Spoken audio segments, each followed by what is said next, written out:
Bonjour à toutes et à tous et bienvenue à cette nouvelle édition d'Information dont voici le sommaire.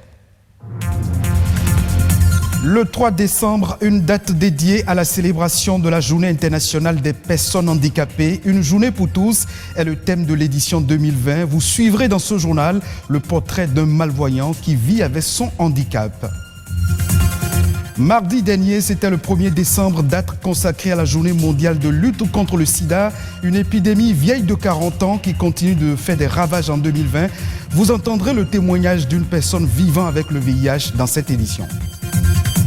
Et puis, avec l'avènement des véhicules 2.0, les mécaniciens automobiles sont aujourd'hui obligés de se mettre au pas du digital. Pour eux, le métier de la mécanique automobile s'adapte au numérique.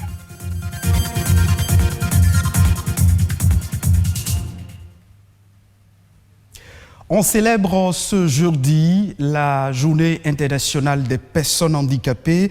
Cette journée contribue à promouvoir les actions de sensibilisation et à l'insertion sociale des personnes en situation de handicap. Au Bénin, si la société considère parfois ces personnes handicapées comme des personnes vulnérables, il en existe qui se battent pour leur mieux-être. Une équipe de reporters a fait une incursion dans la vie d'un couple non-voyant. Les précisions dans ce reportage. L'ensemble de tout ceci-là, on appelle ça les... Oui. Un grand banc pour elle.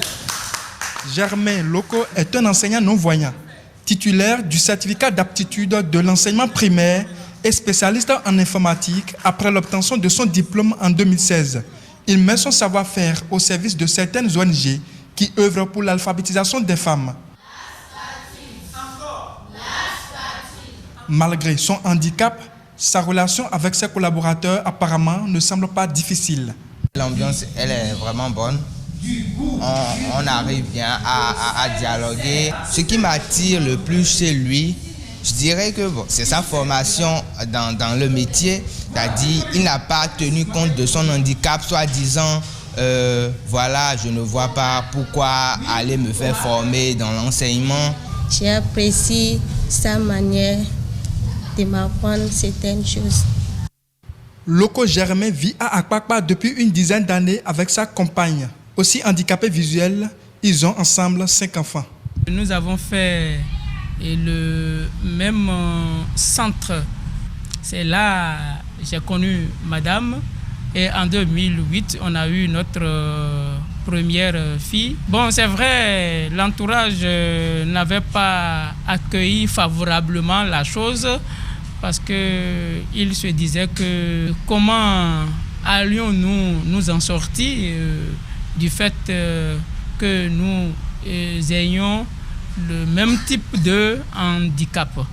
Comme dans toutes les familles, le besoin de survie se pose. Comment arrivent-ils à s'en sortir malgré leur handicap? C'est vraiment difficile. Il faut dire que j'arrive à installer l'application qui rend les androïdes parlants.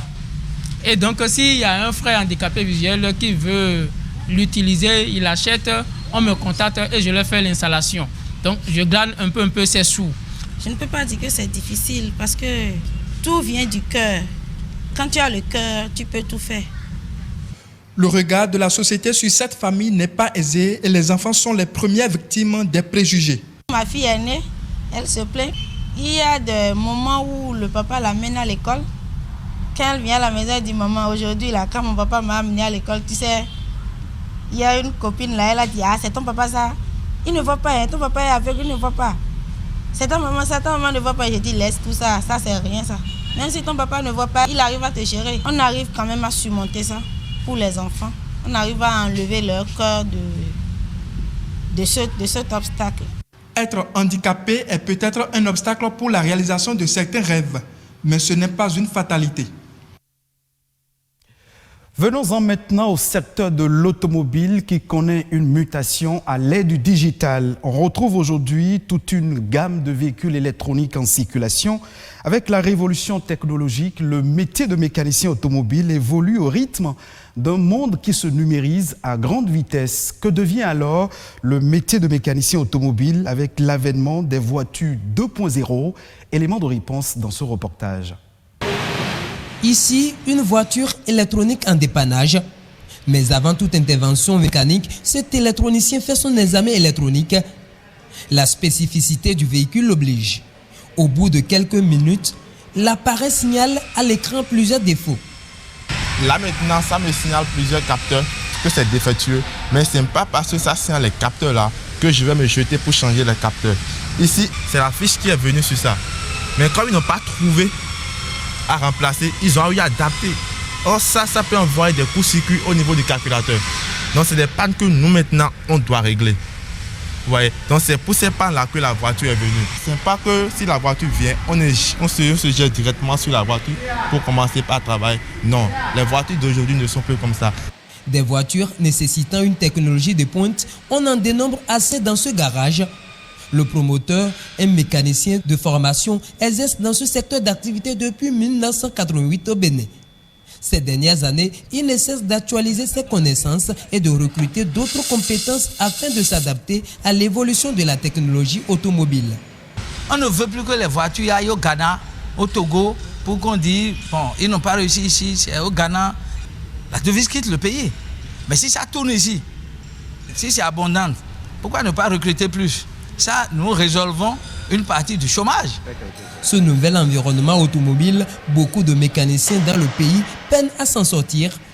La cause, on évoque le défaut de maîtrise de l'outil informatique et de la langue de conception des scanners. Par exemple, les appareils de diagnostic, là, les scanners consoles, là, si tu ne maîtrises pas le français, tu ne peux pas. Même pour l'interpréter, tu ne peux pas. C'est ça le grand problème qui est là, c'est ça. Une difficulté qui constitue une menace pour leur corporation. Plusieurs mécaniciens automobiles peu instruits risquent de se reconvertir à la longue. Mais le président de l'association dit y travailler. Il faut quand même avoir au minimum le BPC avant de faire la mécanique aujourd'hui. Parce qu'il faut savoir lire les différents codes de défaut. Il faut quand même savoir utiliser le scanner. Nous avions créé quand même ce climat de solidarité, d'assistance, ce climat de dépannage entre collègues. Et c'est ça qui fait que, bon, les pannes que les uns et les autres rencontrent chaque fois et toutes les fois, nous faisons des échanges d'idées. Et c'est ça qui nous permet de grandir dans la profession. Sinon, bon, tu seras quand même un mécanicien monté et démonté. Le mécanicien automobile est un métier en pleine mutation. Aujourd'hui, les concessionnaires associent l'électronique à la mécanique pour mettre sur le marché des véhicules dits 2.0. Parlons santé à présent, la lutte contre le VIH-Sida, un combat toujours d'actualité. Je vous invite à écouter le témoignage de Massim, une personne vivant avec le VIH-Sida depuis 1989. Grâce à son traitement quotidien, sa charge virale est devenue rapidement indétectable. Il a accepté de raconter son histoire suivant son témoignage. J'ai été dépisté quand j'avais la toux. C'est en ce moment que j'ai été positif au cours d'une consultation médicale. Et ça, on m'a prescrit des examens. Donc c'est de là que j'ai commencé à faire les formalités pour la prise en charge. Je ne peux pas dire comment j'ai attrapé. J'avais perdu tout espoir. Tout espoir. J'ai eu un ami, bon père à son âme, c'est lui qui m'a fait remonter le moral. Ça fait au moins une trentaine d'années que je vis avec ce VIH. Au départ, le patient peut prendre au moins 10 et une douzaine de médicaments par jour. Dans les années 2000. Donc, il peut prendre 12 médicaments matin, midi et soir, ça fait 24 comprimés. Avec l'évolution de l'OMS, donc il y a d'autres qui peuvent prendre 3 médicaments ou bien un seul médicament par jour. Avant, on avait des difficultés pour faire les examens. Les examens étaient payants, comme le CD4, la charge virale. Bon, maintenant, jusqu'en 2000, je crois qu'il y avait la gratuité. Et les examens ne sont pas tous gratuits. Il y a la biochimique, qui n'est pas gratuit, c'est payant. Il y a aussi la prise en charge nutritionnelle. Il y a d'autres patients qui ont dépensé leur argent en allant chez les fétichistes, tout ça, pour faire la prise en charge traditionnelle, tout ça là. Quand ils sont dépourvus d'argent, ils viennent maintenant pour faire la prise en charge médicale. Mais ils n'ont plus de moyens. Donc c'est aussi une difficulté. Donc l'État n'a qu'à faire un peu pour que déclare la gratuité de la prise en charge des biochimies et consorts. Le sida ne tue plus. Je peux dire que le sida, même dans tous les foyers, dans toutes les familles, il y a au moins une personne vivant avec le VIH. Le sida est considéré comme le mal de tête. Parlons toujours santé, mais cette fois-ci de coronavirus. Le Royaume-Uni est le premier pays au monde à disposer d'un vaccin approuvé cliniquement contre la Covid-19. Ce vaccin développé par les laboratoires Pfizer et BioNTech a été autorisé hier par le Royaume-Uni. Le gouvernement britannique a annoncé qu'il sera disponible pour sa population dès la semaine prochaine. Ce feu vert des autorités britanniques fait suite à des mois d'essais cliniques rigoureux et d'une analyse approfondie qui ont conclu que le vaccin répondait à des normes strictes de sécurité, de qualité et d'efficacité. De son côté, l'Agence européenne des médicaments annonce donner au plus tard le 29 décembre prochain son feu vert ou non à la commercialisation de ce vaccin. On revient au Bénin pour faire un tour d'horizon de l'actualité nationale de ces dernières 48 heures. C'est la Nation en bref en images avec Nadège Omoladesani.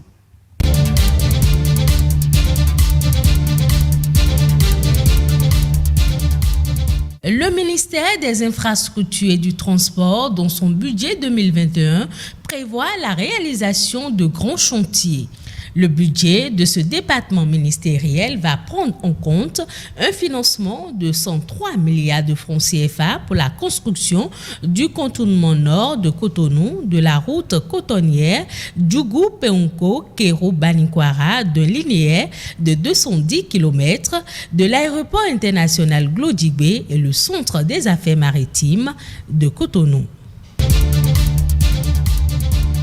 La police républicaine de Porto Novo veut permettre à sa population de passer des fêtes de fin d'année en toute quiétude. Elle a pour ce faire lancé l'opération Cobra Royal. 150 policiers ont donc été mobilisés pour cette mission qui va s'étendre jusqu'au 15 février 2021.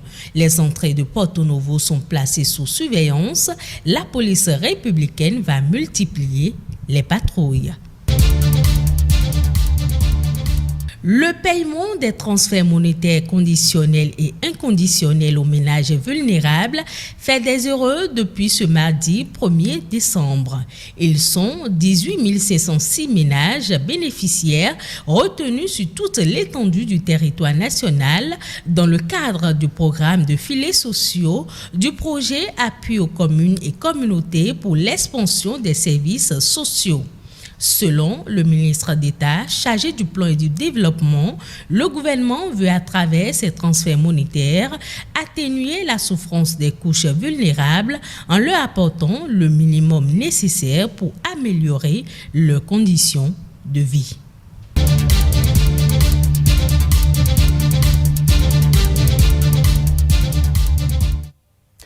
Ce sera tout pour cette édition d'information. Merci de votre fidélité. Retrouvez cette édition sur le site de l'ORTB, www.ortb.bj.